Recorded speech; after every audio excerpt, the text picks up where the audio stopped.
Thank you for tuning in to GrassRoots Television. Visit grassrootstv.org for on-demand community archive footage, as well as educational, inspiring, and entertaining local programming. A contribution to GrassRoots TV allows us to bring your voice to the Valley and to preserve media that will be enjoyed by future generations. Visit us at grassrootstv.org and follow us on Facebook, YouTube, SoundCloud, and Twitter. We encourage you to support all the local businesses and citizens that generously underwrite grassroots programming and play an integral role in nurturing open communication among the residents of the Roaring Fork Valley since 1972. Thank you for tuning in to GrassRoots Community Network. Hello, I'm Ira Bedzow, and this is A Good Life, a show that talks about all aspects of human flourishing, from physical and mental health to social and spiritual well-being. The topic of today's show is secularism and its relationship with multiculturalism. And I will be speaking with Pastor Jane Keener-Quiat, a chaplain at Valley View Hospital, Reverend Charla Belinski of Snowmass Chapel, and Rabbi Mendel Mintz of the Chabad Jewish Community Center. First off, thank you guys for coming in today to talk about this important yet sometimes not well discussed topic. The term secular seems to have many different meanings today in politics. Sometimes it means opposite of religion, as in I'm a secular person, not a religious person. Sometimes it means something that's separate from religion. For example, the government deals with secular issues where the church or the synagogue deals with religious issues. What does the term secular mean to you, and how do you address these different connotations of secular in your different congregations? You know, for me, I thought about secular if I was just thinking about something that didn't have to do with the church. If I was thinking about the city council or the public school.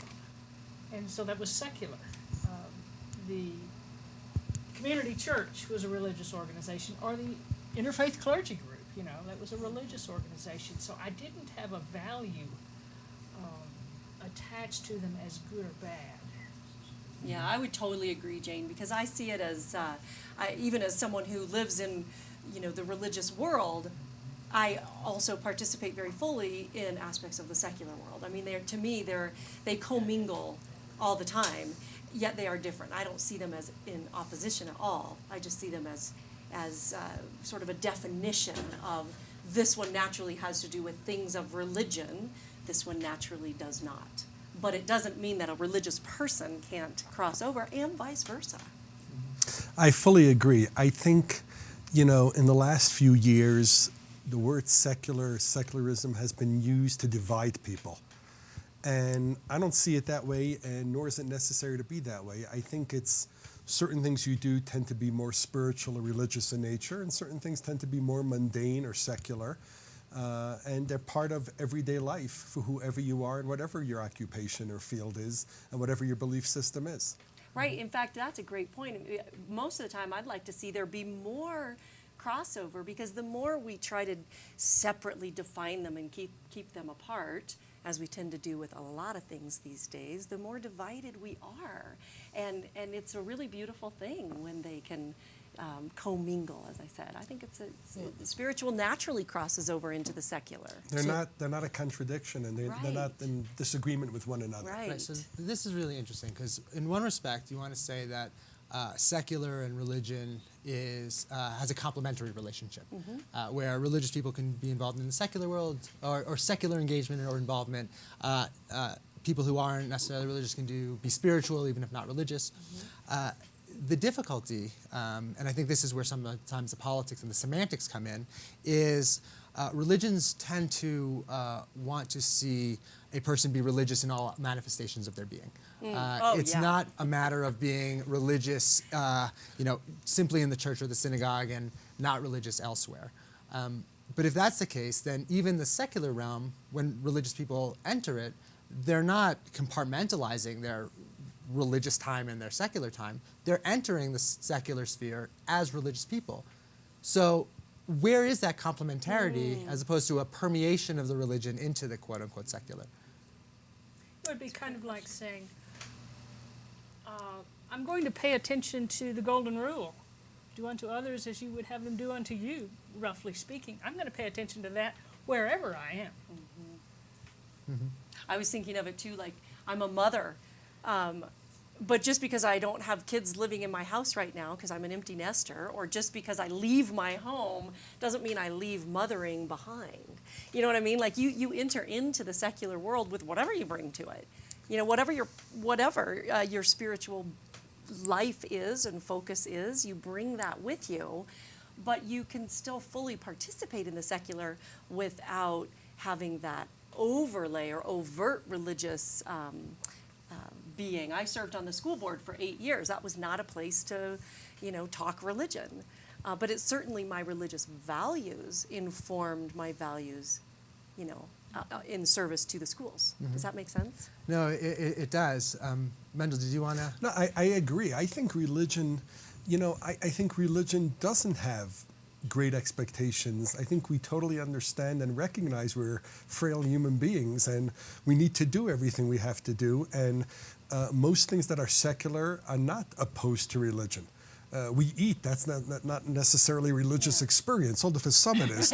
But we do a lot of things that are secular, and it's mandated by religion. It's religion wants you to live and be healthy and not just take care of your soul, but your mind, your body, and educate yourself and succeed and prosper in all aspects of life. It's sort of the way to do things. So I think religion wants you to thrive in a secular environment, and what you do it fully.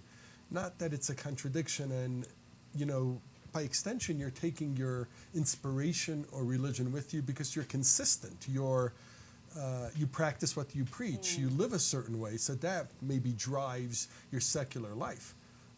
So, if you're a religious person, you hope you conduct your business affairs honestly as well.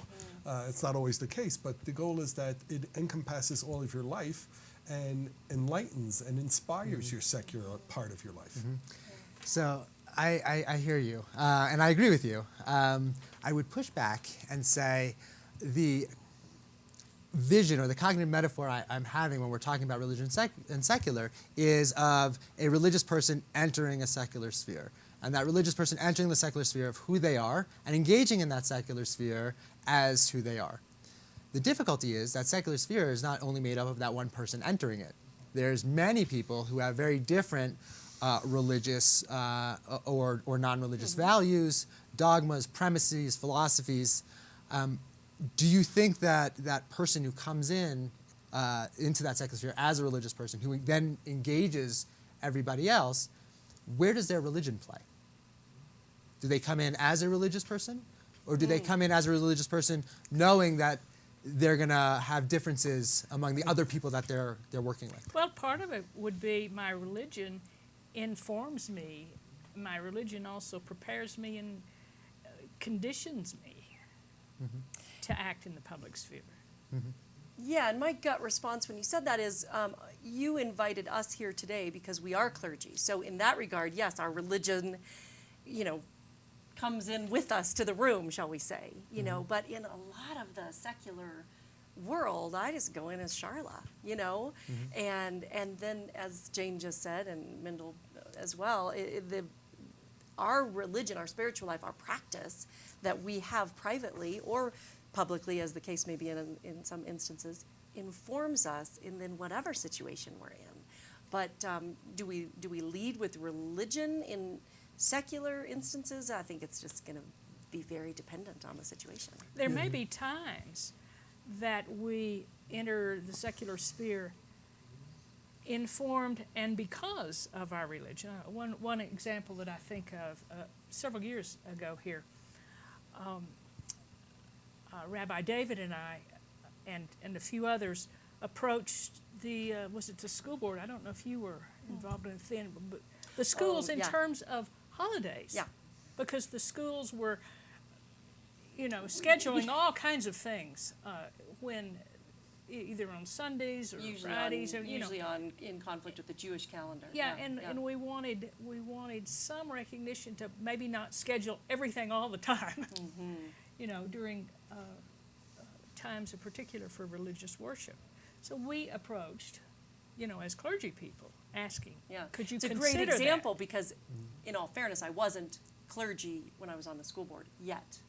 So a little different, but even if I had been, and been able to get elected. I'm not sure if that it would have even worked, but even if I had been, you all came as clergy members to approach the school board. I would have absolutely had to set that clergy hat aside and look at it as a school board member and a representative of the community, of the secular, non-religious community, and have that conversation. So, I think we're entirely capable of setting aside the, shall we say, leadership hat, without setting aside, our own religious values in the secular world. Yeah, I think it's interesting. I think most clergy and people involved in religion go into a room and just they're themselves. Whatever they do, they do. Yeah.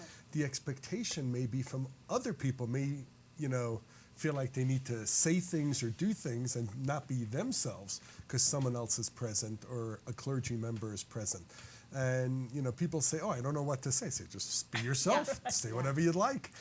Nothing's inappropriate, not whatever, just having a conversation. It could be at a party, at an event, a social event, and just be yourself. And it's friendships, it's community. Well, so in hearing what you're saying, do you think that clergy have a position apart from their communities, where clergy represent themselves in a certain way that's different than their congregations, and then they can also play the clergy and/or the congregation role? Or is clergy a model for congregations where the way they act in their own personal lives and in their public roles should be, the congregation should learn from them and try and be modeled after them? Oh, good Lord. I don't know if I want anybody modeling themselves after me. Right. That's a big burden. And by the way, thank you guys for coming today.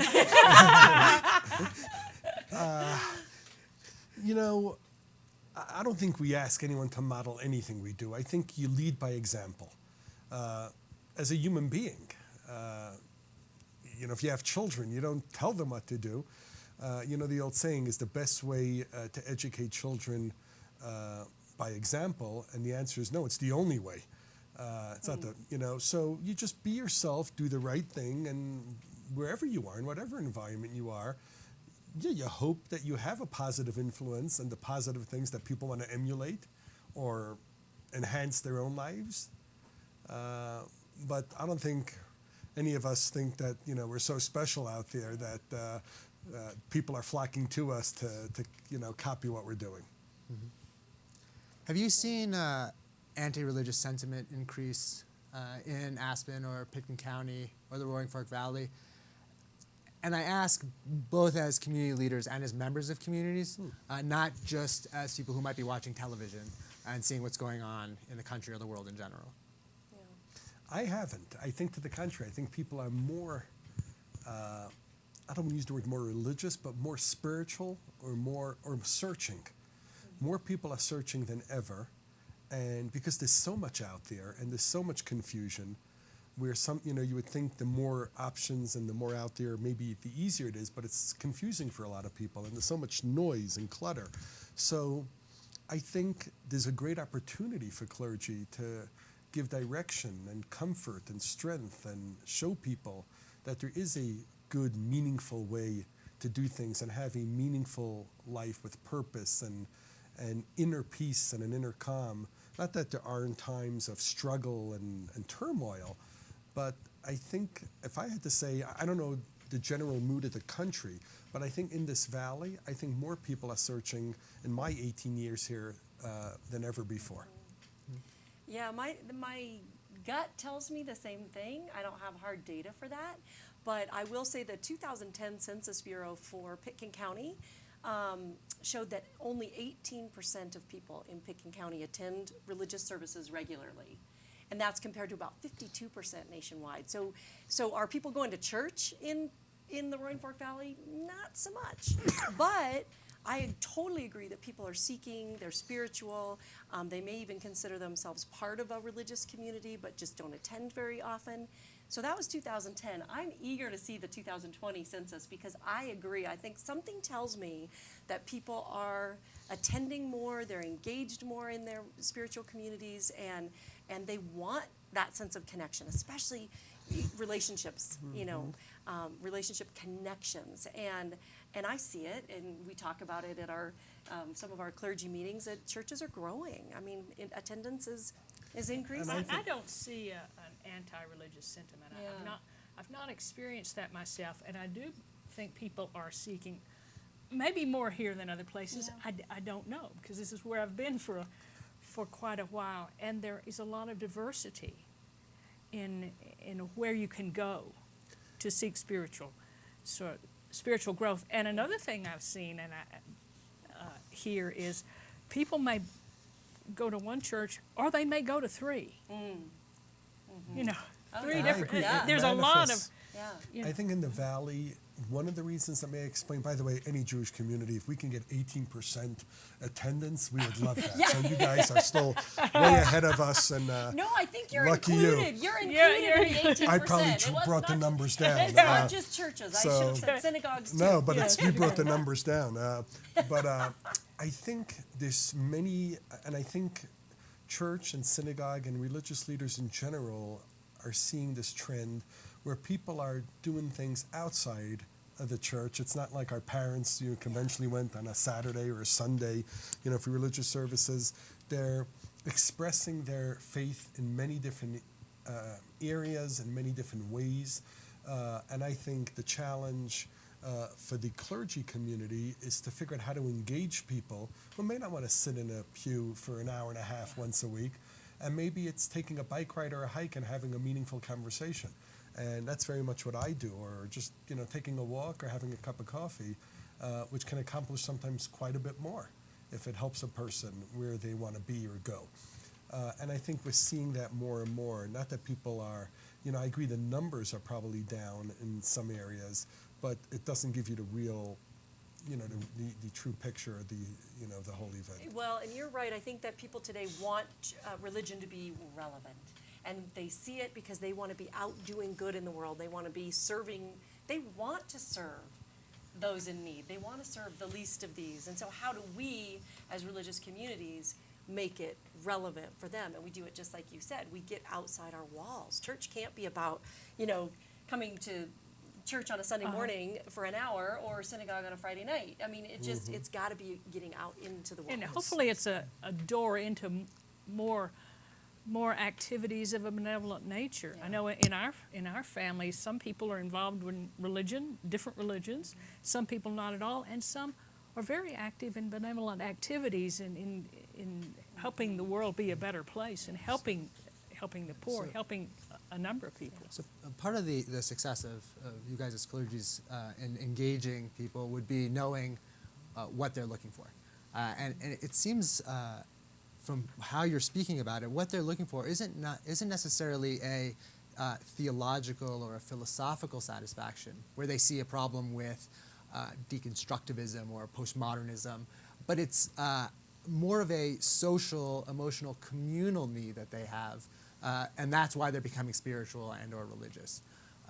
Do you think that churches and synagogues are filling a gap that communities used to have, like we no longer have a lodge, or we no longer have bowling teams, so therefore people are going to churches or synagogues? Or is the spirituality based on intellectual reflection and critique of society as well?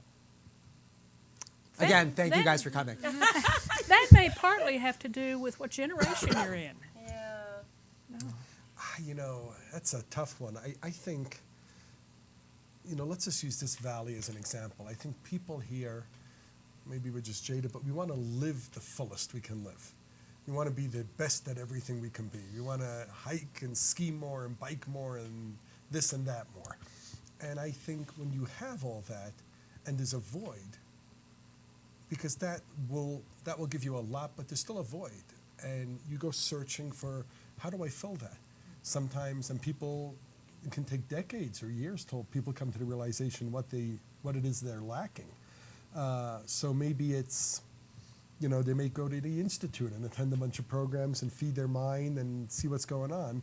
And I think it takes time till people understand that there's a soul in there and it wants some kind of meaning and purpose bigger than everything else we do, that helps put everything in perspective, that give people a better balance. Because I think the Aspen idea is so much about a balance, and at least we talk about that so much. that I think it just, people get there, but it takes a while for them to reach that realization. Spot on. It's exactly what I was thinking. Jane, you mentioned it depends what generation you're in. And I'm not saying that's a disagreement with what Mendel said, but what can you expand on that a little bit? Like, do you find that children are coming without their parents because they have certain needs that their parents might not? Do you find that the majority of people who are coming after they retire because they've stopped working and now they need something else? What about the generational differences are you finding in terms of people looking for spirituality? Well, I'm thinking of when I did serve at churches, a lot of the people that were there every Sunday were people that grew up, actually in the generation before that were used to that sort of rhythm of in this case, every Sunday being in services. That was just a part of life, you know. I don't see that as much in my children or younger people. They may come if they think it's meaningful to them, but they're not. It's not that established sort of habit that this is something I want to do all the time. I'm not saying that's exclusive at all, but it's something I noticed as a pastor. We could all probably speak to that just as a reflection of this valley. People are so busy that until you get to that generation maybe where you aren't as busy, it is scattershot. You know, people's attendance is not, you know, every single Sunday, but that doesn't diminish their desire to be there, and it certainly doesn't diminish the hole that I think everybody is seeking to fill in some way. Some of us, you know, have a bigger hole than others maybe, I don't know, but I think everybody's seeking that something higher than themselves, and so they find a way to get there. And I would say that attendance is not reflective of people's need or people's seeking, and I think that they don't come to church necessarily people come to church for all different reasons. They come, you know, they really do. You could interview them all, you'd have 20 different reasons, and not the least of which is community, you know. And one of the things you might that I used to see is that the number of people on a Sunday morning is not really reflective of what the church was doing that week. Think of all of the people that come through the doors, which I used to think about a lot and pray for all of the persons that came through our doors. May they be blessed because they come through during the week for many different things. Yeah, it's a wide range. I'm not sure of the generational impact and what triggers that. There's a lot of studies on that. But I think people come for, you know, so like you said, so many different reasons. And, you know, from curiosity, I think at the core it's always community, to be a part of something and be with people. It just feels right and feels good. But there's reasons that I'm sure guilt brings some people, or who knows what, you know. But there's got to be dozens of reasons why people ultimately come. And I'm sure that's somehow reflected also in their upbringing, the generation, their parents, their experience growing up. There's so many different things that trigger how people react. Yeah, I want to go back to what we talked about a little bit earlier with regards to how to negotiate between being, you know, religious but also engaged in the public square. It seems to me that both the ability to be engaged in the public square and the ability to attract people who are looking for things shows that there's a bit of a difference between theological dogma or premises and the communal or religious values that a community has. Where you can be involved as a person who's part of a religious community with others who are not of the same religious community or even of a religious community at all, because there might be an overlap in values, even if there's a difference in theology. How have you found today in working with other religious communities engaged in community development and social justice and the politics of the Aspen community and the Roaring Fork Valley, in terms of where those values in your own religion and in the multicultural public square come into play? You know, in everything. I think politics, for better or for worse today, does trigger a lot of people's actions and engagement and how they see it. And, those who had certain beliefs, I think now just dug their, heels in further and, are now more convinced. So I think there's actually more divisiveness in terms of politics, which is why many of us probably avoid politics, and it's just doesn't bring people together. Maybe it should, but it doesn't. But from a secular to religious realm, I think it's actually a very healthy conversation because it's all engaging and all encompassing. We want people, the greatest religious experience you can have is helping somebody in need. And if you learn about a need from your, church or synagogue or community, and then someone acts on that, there's no better feeling. So when there's cross engagement and people meeting each other, usually good things follow and good things happen. The challenge is, in the context of politics and all, I think those who believed a certain thing will continue to believe it. I don't think we're changing anyone's mind there. And I think it's probably best to avoid those conversations in religious services. It's okay to have events that are politically centric at different times, and weekdays and whatever it may be, for educational purposes, however it may engage people. I think the key for engaging people is bringing them together with our common value around which, I think everybody sitting here at this table would agree one common value would be welcoming the stranger. And the way that we do that within our, theological discernment is probably pretty similar. And so really allowing people to be who they are, welcoming the dialogue, and getting like that common ground that then we can just say, that's the way you are, that's the way you are, that's the way you are, and we can all agree, for instance, that there's a need we're going to serve Totally. together. Yeah. I totally agree. And it's complicated, but Yeah. it's still the right It's way. messy, it's good though, that's life. Exactly. But we've come together on things like the homeless shelter or Cradle to Career with the Aspen Community Foundation when certainly of diverse religious viewpoints, but we'll meet each other at these meetings and events that have to do And there's with so many- caring for this valley. Sorry to interrupt. There's so many places where we do meet. I mean, we have so much more in common. People do not see that. They see that we have 217 Christian denominations alone in the world and think, well, how can we ever agree on anything? But we have so much more in common than we think. So. And I think in this valley, Ira, there's many people may not be aware of it, but the churches, synagogues, and clergy in general are really unified and respond. We may not meet every week or every day, but when there's a need that needs to be addressed, we all come together, we're there for one another, support one another, and it feels very special and very right that people, you can rely on others and they'll be there for you.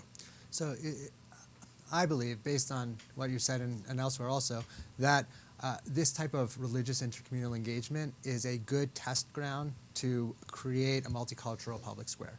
Because when you get together, you're not focusing on that which defines you as individuals and then distinguishes you from everybody else. But given your differences, you can still engage in common goals and common mission. If it could be done among people of different religions working together in a community, it could then be shown to be done by different genders, different races, different political affiliations and identities and so forth.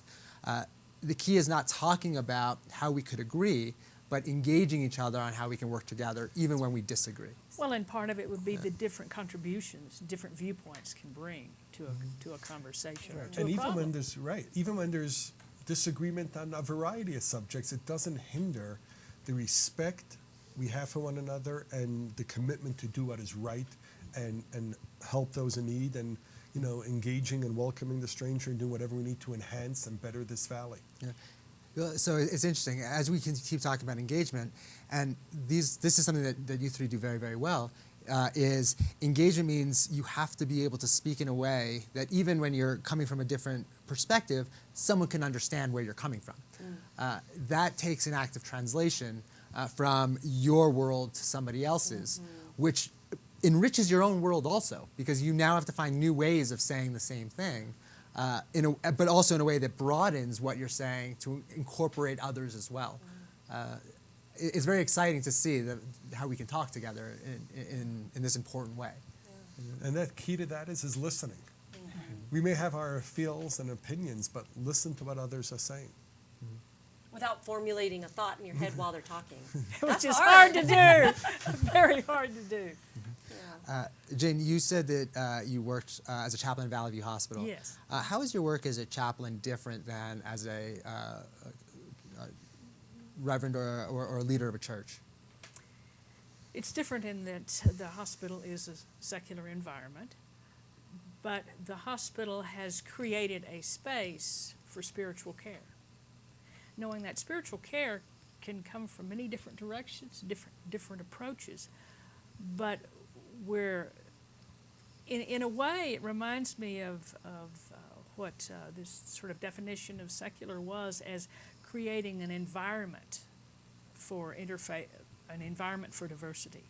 So we enjoy that diversity of spiritual traditions or no tradition, you know, with patience. But what we do is offer a space for a patient to talk about whatever they need to talk about. It may be religious, it may not be religious. They may welcome you because you're a clergy person. They may not care about that at all. They just want to talk. Yeah, or Someone they to might talk be to. a little anti-religion, you know, and then you have to kind of go, it's okay. It's absolutely okay. We're here, you know, to listen to what you might need to talk about, you know, what can be a part of your healing. So going from a church where I was a United Methodist minister, and, you know, in that role in a church, I'm not in that role at all. That's only a background that gave me the opportunity for more training to sort of be an open container for people to work with. Have you found, and this is for Charla and Mendel as well, have you found that when people are in struggle, whether it's with medicine or elsewhere, they have trouble reaching out to spiritual leaders, or has it become easier for people to speak to spiritual leaders, whether it's chaplains speaking to people not of their faith, or going to churches where they may not know someone or they would know someone? Has spirituality been, or spiritual leaders, I should say, been a resource that people are recognizing more and more today? They better be. We hope so. That's the purpose. I mean, obviously you want to make people as comfortable as possible that they can open up and share what's on their minds, because once they're comfortable, they'll talk. And I remind myself sometimes in meetings is just listen. There's a lot to get off. People have a lot to share and get off their chests. And but I think it's I can't overstate how important it is to give people a sense of comfort that whatever they say is okay. We're not judging them. We're not, whether it's good or bad. And, you know, because a lot of times when there's problems, there may not be a solution, but talking about it at least gives people a sense of comfort that they've, you know, dealt with it.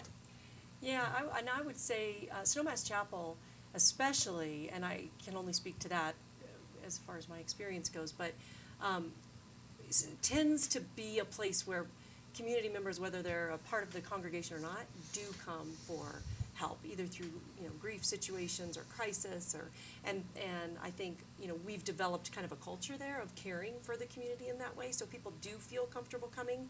But again, everybody's different, and some people feel much you know, comfortable in that setting than others who might not reach out. And I think the ones that we're all still missing are those who kind of have this feeling when it comes to any sort of religious institution, and a lot of that comes because they've been burned in the past. They have been part of a congregation or part of a family or part of a community that either was oppressive and tried to shove religion down their throats, or told them that they were going straight to hell if they didn't behave in a certain way, or, you know, any number of things that are sort of objectionable to people for good reason. And so I think those people, you know, if anybody's watching this today, I hope they understand that, you know, not all religious institutions are built the same, and most, if they're focused on love, are going to be there for you when you need them. Well, I want to thank the three of you for coming in and speaking today. I know that we spoke a lot, but I hope the people that are watching will realize that you'll listen to them a lot more than speak, as you did here. No, but in all seriousness, I think it's a very important topic that we need to speak more about, because religion should be seen as much a community resource as it is an individual path. And having talks like this, I think, will allow people to know that. Yeah. So, Thank you, and thanks for doing what you do. Yeah, Thank you. Thank course. you.